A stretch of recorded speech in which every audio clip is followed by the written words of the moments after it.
Ma'asyiral muslimin rahimakumullah, bagaimana sikap kita menghadapi musibah? Yang jelas sabar. Wa basyiris sabirin. Dan untuk bersabar kita butuh faktor pendukung. Apa Ustaz? Kadang-kala kita kena musibah ini berat nerimanya Ustaz. Mungkin kalau berbicara gampang. Ada sebagian wanita yang diuji oleh suaminya. Ustaz, suami ana tuh kayak gini, kayak gini, kayak gini, kayak gini. Apa nasihat buat ana? Subhanallah. Ada yang dapat musibah kayak gitu, dia tulis. Ustaz, ana minta nasihat, Ustaz, suami ana kayak gini-gini. Tolong solusinya bukan sabar. Dia udah tulis, Pak. Dia udah tahu. Nih Ustaz mau ngomong apa? Sabar. Dia minta solusi yang bukan sabar. Selain sabar pokoknya. Terus maunya apa gitu kalau ngomong sabar? Sabar ini jamaah yang gak pernah marah sama kita. Antum mau pakai kapan saja. Antum mau panggil Pak Sabar itu kapan aja dia datang. Gak pernah dia marah sama kita. Tapi dia gak mau sabar. Ya udah mau apa? Maunya mau marah. Allah mengatakan wa basyiris sabirin. Itu solusinya sabar. Nerima. Jadi awal yang kita lakukan ketika kita kena musibah, kita harus yakin nih musibah dari Allah. Yang bisa ngangkat siapa? Allah. Kenapa Allah berikan? Allah yang tahu. Dan Allah itu Rahmanir Rahim. Allah itu Maha Pengasih. Tidak mungkin musibah yang diturunkan itu memberatkan hambanya. Enggak. Ketika kita yakin bahwa kejadian ini sudah ditentukan sama Allah. Apalagi 50.000 tahun sebelum diciptakannya langit dan bumi. Antum akan tenang menerima musibah itu. Antum keluar dari masjid ini. Antum lihat tempat parkir motor antum udah gak ada. Mudah-mudahan enggak ya. Nah doakan mudah-mudahan enggak. Tapi umpamanya ngelihat. Antum tahu 50.000 tahun sebelum diciptakannya langit dan bumi. Ini sudah dicatat motor antum akan hilang. Antum tinggal ngomong inna lillahi wa inna ilaihi raji'un. Orang tua yang baik Masya Allah jamaah. Dia akan tahu dengan takdir Allah. Kadang-kala kita cinta sama dunia lebih daripada kecintaan kepada anak kita. Ini barang, ini kayaknya mahal. Berapa nih harganya? Siapa yang punya? Berapa? Gak ada yang punya. Masya Allah. Iya kan ada yang punya kan? Baik. Kadang-kala antum minta sama anak antum. Nah ambilkan. Anak antum ngambil, dia lari jatuh. Biar. Pecah. Kira-kira sikap antum gimana? Apa yang antum akan katakan? Ente ini barang mahal itu. Aduh ya Allah. Ya Allah gimana? Subhanallah. Kenapa kau takut? Kau tinggal katakan inna lillahi wa inna ilaihi raji'un. Ya Allah ini udah ditentukan Allah. Apa anakmu sengaja mau jatuhkan itu? Enggak ada yang sengaja. Ini yang namanya musibah. Murni musibah. Enggak mungkin anakmu niat untuk menghancurkan itu. Karena kalau antum naik motor. Saya ditabrak dari belakang. Rusak. Apa yang antum akan katakan? Ente enggak punya mata memang lihat seperti itu. Antum akan marah. Subhanallah. Kenapa kau harus katakan itu? Emangnya dia sengaja nabrak? Dia juga kena musibah karena dia harus ganti. Bukan cuma ente yang kena musibah. Yang nabrak pun kena musibah.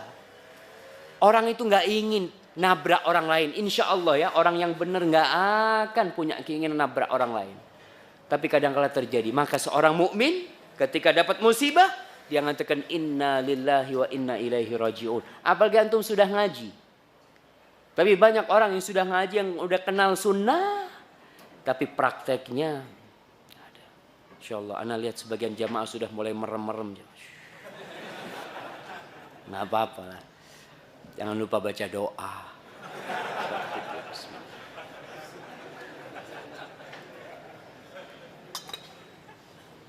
Alhamdulillah. Ya supaya tidak mimpi buruk gimana? Mimpi buruk antum di sini gimana? Di surat Al-Hadid ayat 22. Allah mengatakan ma asaba min musibatin fil ardi wala fi anfusikum illa fi kitabin min qabli an nabra'ah. Tidaklah musibah apapun yang menimpa kalian di bumi ini, kerusakan di bumi atau di diri kalian. Jadi musibah itu bisa di tempat lain, bukan tempat kita, bukan kita yang kena, atau di diri kita, kecuali itu sudah ada di buku catatan. Sebelum diciptakannya langit dan bumi sudah ada catatan. Maka orang yang beriman dengan takdir Allah, hidupnya tentram dan damai. Damai sekali dia, jamaah. Ketika harus bercerai, suami istri harus bercerai. Ustaz, ana diceraikan sama suami ana. Katakan innalillahi wa inna ilaihi raji'un. Ya udah ditentukan sama Allah, kau sampai situ aja sama suamimu. Jangan sampai stres, sampai apa. Kemudian tatkala kau kena musibah, bersyukurlah musibah itu bukan dalam urusan agama. Rasul sallallahu alaihi wasallam berdoa, wala taj'al musibatana fi dinina. Ya Allah, jangan menjadikan musibah itu di agama kami. Kita kalau musibah agama, subhanallah, meremehkan musibah itu. Contohnya, antum nggak sholat qobliyah subuh. Kira-kira antum nangis enggak? Biasa. Oh udah telat, udah sholat subuh aja. Tapi motornya hilang, Masya Allah. Ya Allah, ya Allah, kata dia. Mungkin antum meneteskan air mata. Padahal tuh 2 rakaat sebelum subuh, khairun minad dunya wa ma fiha. Lebih baik daripada dunia dan isinya. Anak nggak sholat, orang tua biasa. Anak tabrakan, bingung orang tuanya. Dibawa kemana-mana anaknya supaya sembuh. Ketika anaknya sakit, anaknya gak sholat, dibiarin. Karena dia merasa sholat, aduh nantilah gampang, nanti dia dapat hidayah sendiri. Maka hati-hati, kita ketika dapat musibah, alhamdulillah musibah itu bukan di agama kita. Ibu-ibu kadang-kadang dapat musibah, suaminya umpamanya kasar. Alhamdulillah suamiku cuma kasar, tapi dia sholat. Ada suaminya yang baik, tapi gak sholat. Musibahnya lebih besar mana? Suami yang kasar tapi alhamdulillah sholat, dan suami yang baik tapi nggak sholat. Yang mana? Baik nggak sholat dia. Yang baik yang sholat. Ini musibah bukan? Kemudian ketika antum kena musibah, jangan melihat kepada musibah itu saja. Antum ketika antum terluka, atau ya ada orang yang harus dipotong tangannya. Antum jangan ngelihat ke tangan yang dipotong, jari antum yang dipotong. Lihat dengan 5 jari yang masih ada. Lihat dengan lengan yang masih ada. Lihat dengan kaki masih ada. Ketika itu antum lihat, ya Allah, ternyata cuma sedikit yang Allah ambil. Allah mengatakan, wa in ta'uddu ni'matallahi la tuhsuha. Musibah itu terhitung. Antum bisa hitung musibah yang menimpa antum. Tapi nikmat yang Allah berikan, nggak terhitung. Tapi terkadang manusia itu, Allahu Akbar, yang diingat musibah doang. Maka Allah ingatkan di surat Ad-Duha, wa amma bi ni'mati rabbika fahaddits. Bukan dengan musibah engkau bercerita, tapi dengan nikmat yang kau harus ceritakan nikmat. Subhanallah. Orang itu ketika dapat nikmat 10 tahun gak pernah cerita. Sekali kena musibah, semua orang dikasih tahu. Aku kena musibah. Subhanallah. Kau durhaka sama Allah. 10 tahun kau tidak pernah cerita sama aku tentang nikmat Allah. Kenapa dia tidak cerita? Ya takut dimintain fulusnya. Orang kalau lagi dapat rezeki, dia cerita, alhamdulillah saya punya rezeki. Masya Allah bang, bisa traktir ya nanti bang. Takut dia. Tapi kalau kena musibah, aku kena musibah. Oke lah, aku traktir kau. Sini. Dia mencari, subhanallah jamaah. Maka ingat ketika kau kena musibah, apapun musibahnya, ingat nikmat Allah lebih banyak daripada yang Allah ambil. Kemudian, jangan berlarut dalam kesedihan. Karena kesedihan tidak akan mengembalikan yang berlalu jamaah. Antum kadangkala marah ya. Mobilnya hilang, motornya hilang. Marah-marah sama orang. Marah sama anak, marah sama istri. Itu terjadi. Motor hilang yang dimarahin siapa? Istri. Kalau bos mobilnya hilang yang dimarahin, anak buahnya dimarahin. Teh, biasanya teh dia bikinin teh. Ya memang itu sudah standar. Dia minum. Apa ini teh ini? Kenapa kata dia? Tiap hari bikin kayak gitu bos kata dia. Karena dia lagi kehilangan motor. Jadi kebawa-bawa teh jadi gak enak. Allahu Akbar. Antum jangan. Sudahlah. Orang itu kalau menerima ya. Wa man yu'min billahi yahdi qalbah. Barang siapa yang beriman kepada Allah, Allah akan kasih hidayah kepada dia. Allah kasih hidayah, dia tahu ini musibah dari Allah. Dan ya sudah, mau diapain? Motor hilang. Subhanallah, ada seorang jenderal parkir mobilnya. Malam hari ke tempat saudaranya di Jakarta. Pagi hilang sudah mobilnya.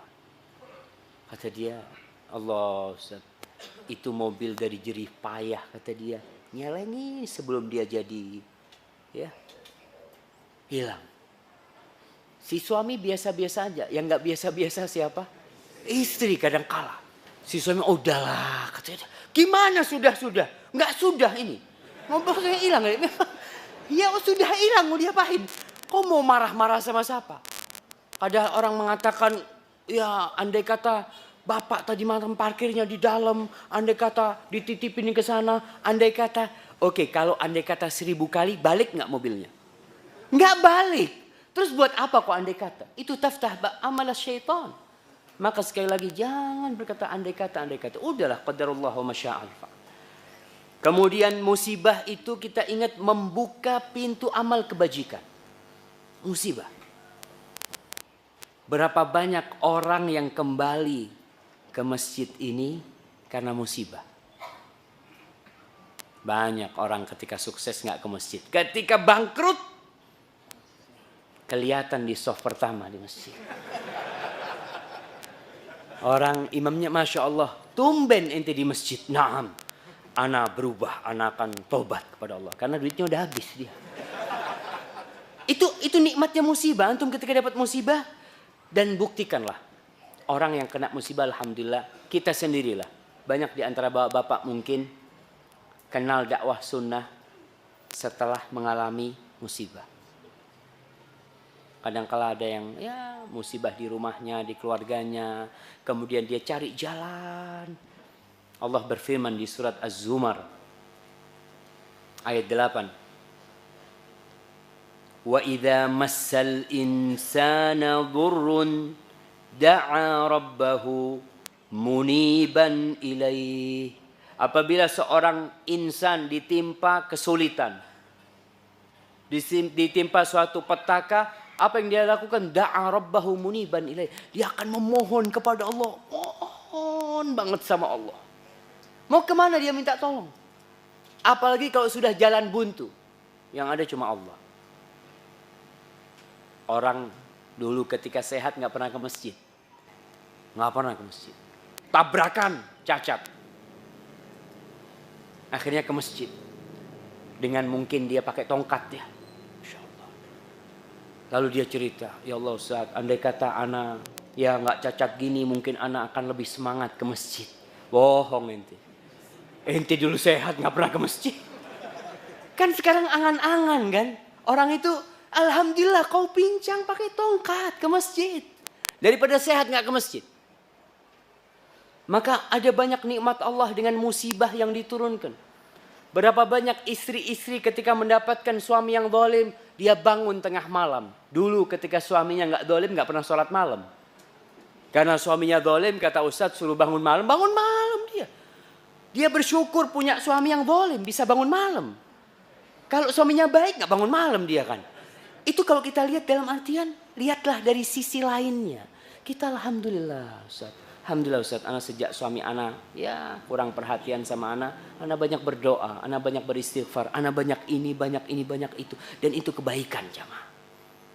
Di balik musibah, maka ketentuan Allah itu sebenarnya tidak ada yang buruk.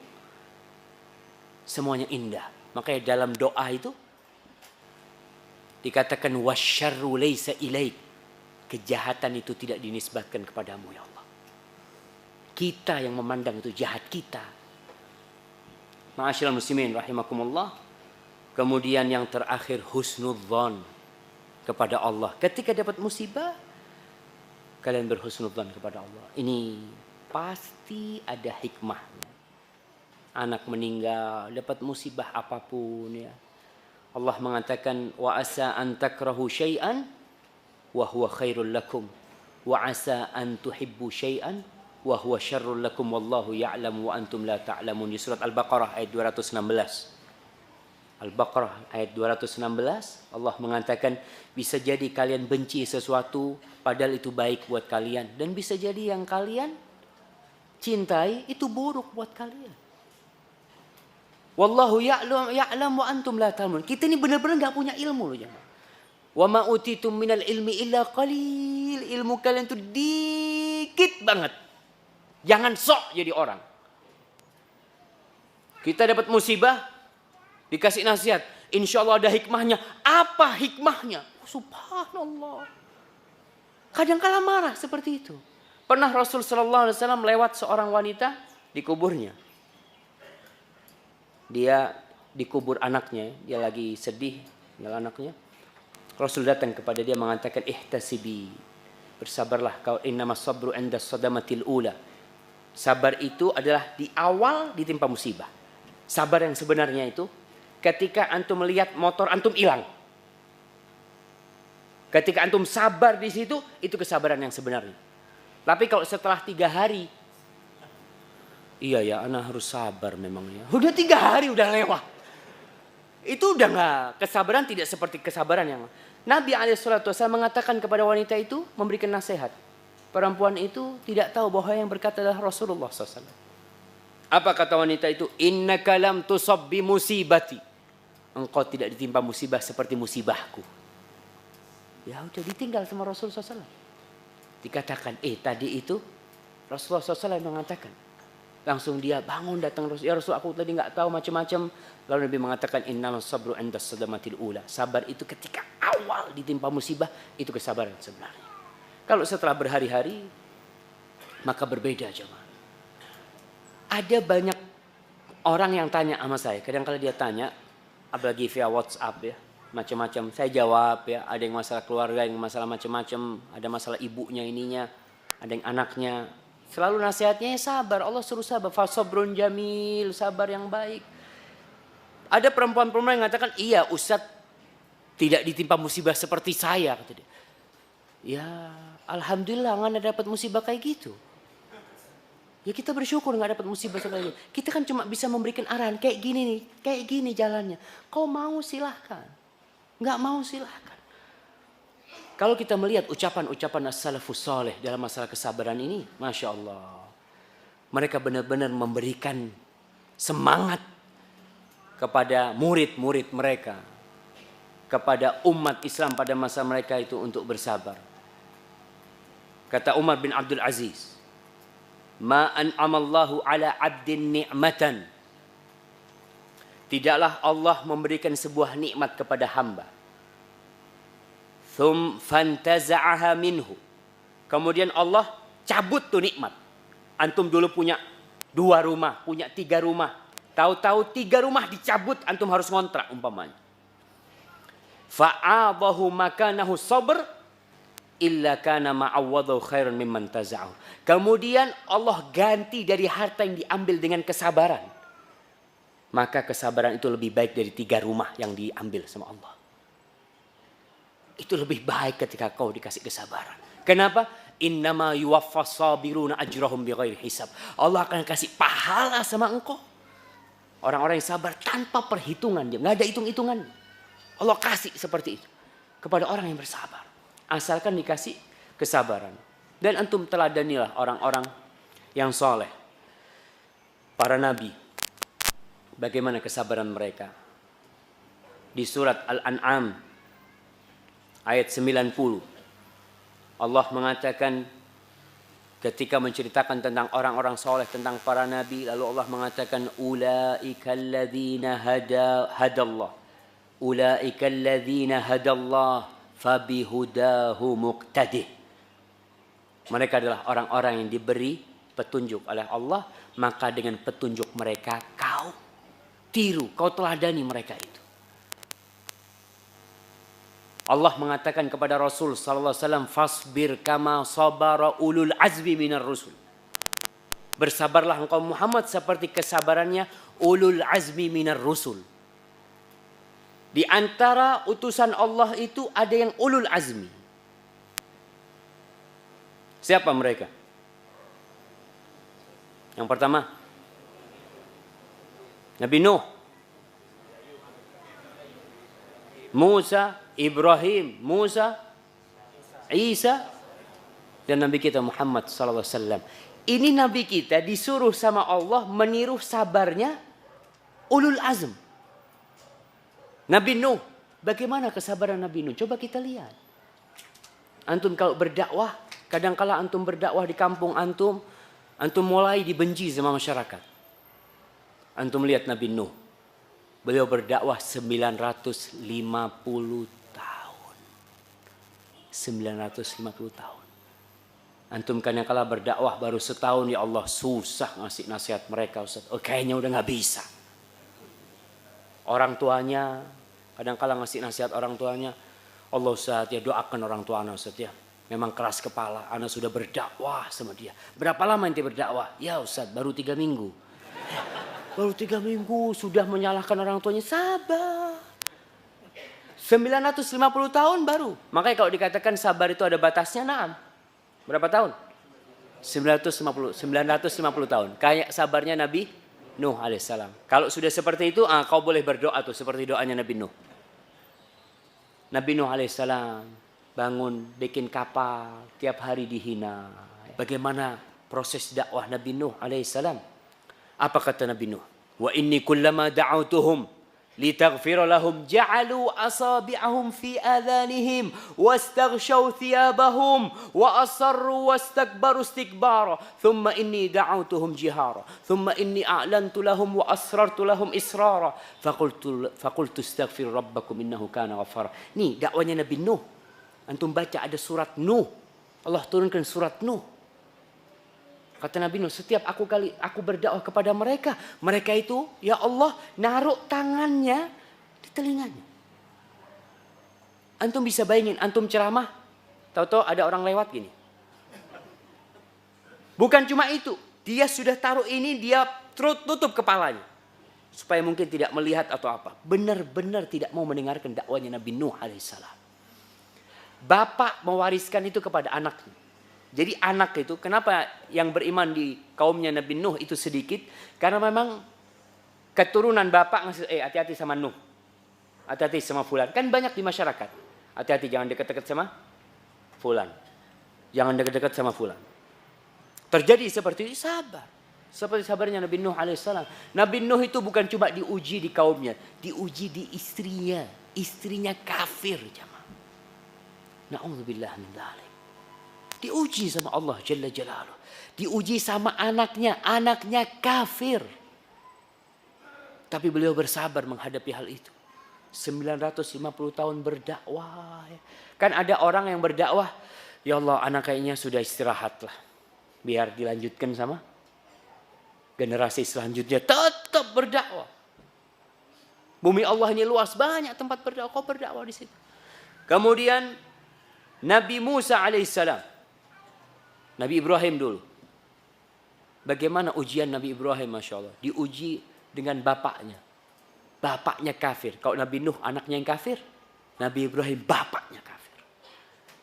Kemudian bertahun-tahun gak punya anak. Subhanallah. Nabi, kita kan berpikir Nabi itu seharusnya kan doa Allahumma langsung dapat anak. Nabi Ibrahim tahunan berdoa. Rabbi habli minas salihin. Rabbi habli, minta sama Allah keturunan yang soleh. Setelah berapa tahun dikasih anak? Setelah tua renta. Sudah putih baru dikasih anak Nabi Ibrahim dari Hajar. Dari Hajar Ismail, kemudian dari Sarah Ishak. Itu ujian Nabi Ibrahim. Setelah punya anak, apa selesai ujiannya? Dikasih ujian lagi sama Allah. Nggak boleh ngelihat anaknya. Antum kalau 20 tahun menunggu kelahiran anak. Lalu antum melihat anak itu lahir. Insya Allah antum akan berhenti bekerja mungkin. Sudah anak mau nungguin anak sudah di sini kata dia. Nabi Ibrahim punya anak langsung disuruh pisah. Taruh di Mekah anaknya. Taruh di Mekah dia balik ke Palestina. Bersama Sarah di sana. Oke, selesai ujian itu. Nah, datang lagi Nabi Ibrahim, anaknya udah gede. Ismail udah remaja kata dia. Allah uji lagi Nabi Ibrahim. Qala ya bunayya inni ara fil manami anni adbahuk. Fanzur madza tara. Diperintahkan oleh Allah untuk nyembelih anaknya sendiri sama. Anaknya. Antum disuruh nyembelih kambing masih mikir. Nabi Allah, mahal banget kambing sekarang Ustaz ya. Nabi Ibrahim anaknya disuruh sembelih. Subhanallah, dilemparkan ke dalam api neraka. Kemudian Nabi Musa alaihissalam. Bagaimana ujian yang Allah berikan kepada Nabi Musa alaihissalam? Nabi Musa itu diuji sama kaumnya, sama Fir'aunnya kayak gitu, sama kaumnya. Kaumnya Nabi Musa itu suka ganyang Nabi Musa.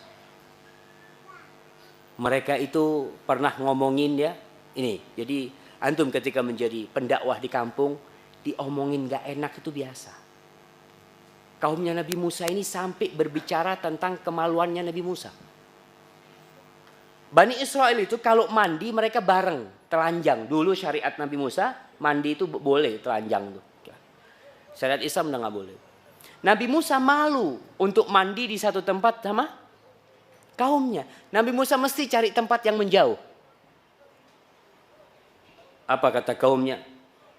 Tuh Musa tuh gak berani mandi sama kita karena takut ketahuan aibnya. Dia itu punya penyakit di kemaluannya. Penyakit aja. Itu kata kaumnya jemaah. Subhanallah. Padahal Nabi yang ngajarin. Mengenalkan mereka kepada Allah. Ngisi ceramah kepada mereka jadi imam. Tapi dia omongin gak enak sama kaumnya. Nabi Musa dibiarin omongan itu. Tapi Allah ingin belain Nabi Musa. Akhirnya lagi mandi Nabi Musa alaihissalam. Bajunya ditaruh di batu. Subhanallah. Kuasa Allah. Batunya lari. Mukjizat. Antum kalau dikatakan batu bisa lari. Naam. Yang bisa membuat kita berjalan dengan kaki kita itu bisa membuat batu itu lari. Batu itu lari. Nabi Musa karena ngelihat batu itu lari bawa baju. Langsung lari mengejar batu sama ngambil tongkat. Beliau mengatakan. Thawbi hajar. Thawbi hajar. Batu tuh bajuku. Tuh bajuku kata dia. Lari itu. Sampai melewatin Banu Israel yang lagi mandi. Banu Israel tidak melihat mukjizat batu bisa lari. Yang dilihat apa? Kemaluannya Nabi Musa. Oh ternyata normal Nabi Musa ini kata mereka. Subhanallah. Ya memang Allah ingin mereka melihat bahwasanya Nabi Musa tidak seperti yang mereka katakan. Tapi mana mungkin Nabi Musa, aku ini gak kayak gitu. Gak mungkin menunjukkan. Tapi Allah yang menunjukkan. Sampai di batu itu ada luka-luka jemaah. Subhanallah ya. Itu ujian Nabi Musa. Nyuruh kaumnya. Innallaha ya'murukum an tadbahu baqarah. Allah memerintahkan kepada kalian menyembelih sapi. Ente jangan main-main. Masa kita disuruh nyembelih sapi kata dia.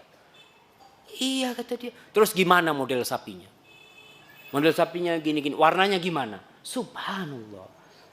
Antum kalau nyuruh anak antum. Nak beli korek. Ibu mau masak gitu kan.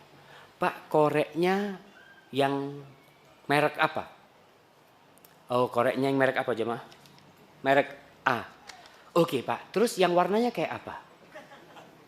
Yang warnanya gini. Oh terus di mana belinya? Oh di situ belinya. Kalau nggak ada di situ kemana? Tuh bapak ngelihat anak kayak gini digampar tuh jemaah. Ini kaumnya Nabi Musa. Nabi yang nyuruh. Dapat wahyu dari Allah. Masih tanya sapinya yang kayak apa. Warnanya kayak gimana. Subhanallah. Hampir saja mereka tidak mengamalkan. Kemudian sabarnya Nabi Isa alaihissalam. Bagaimana sabarnya Nabi Isa? Orang-orang Yahudi mengatakan dia anak zina. Subhanallah.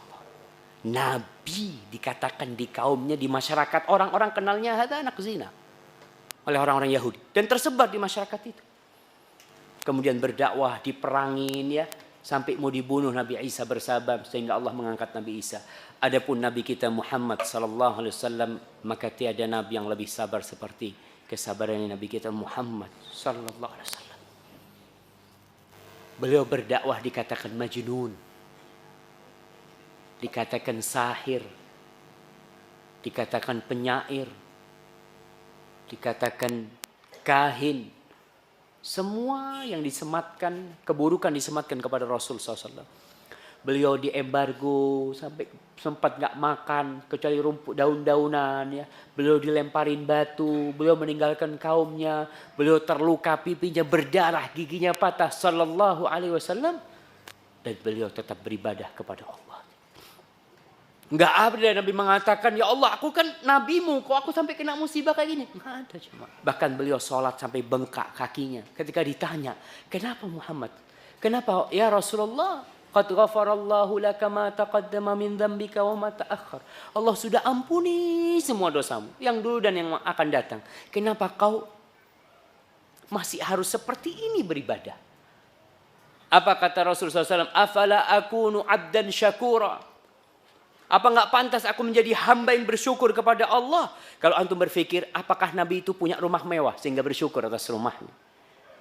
Apakah Nabi memiliki kekayaan yang banyak? Rumah Nabi itu cuma ya kira-kira 5 kali 5. Yang 2 kali 3 atau 5 kali 6 ya. Itu rumah Rasulullah SAW. Ada teras di depannya untuk masak. Itu rumah Rasulullah SAW. Dan beliau beribadah sampai bengkak kakinya untuk bersyukur kepada Allah Jalla Jalla. Padahal dari awal sampai akhir hidup Rasul SAW itu isinya perjuangan dan pengorbanan. Bukan beliau enak-enakan tidur-tiduran seperti kita sekarang. Nah, maka para jamaah, bersabarlah antum menghadapi badai yang ada. Dan bersyukurlah kepada Allah Jalla Jalaluh. Antum baca kisah-kisah para nabi itu. Nabi Yakub alaihissalam ditinggal anaknya. Nabi Ayub alaihissalam habis harta benda dan anak-anaknya, tapi tetap beliau bersyukur kepada Allah Jalla Jalaluh dan bersabar. Hadza wa sallallahu ala nabiyyina Muhammadin wa ala alihi washabbihi wasallam.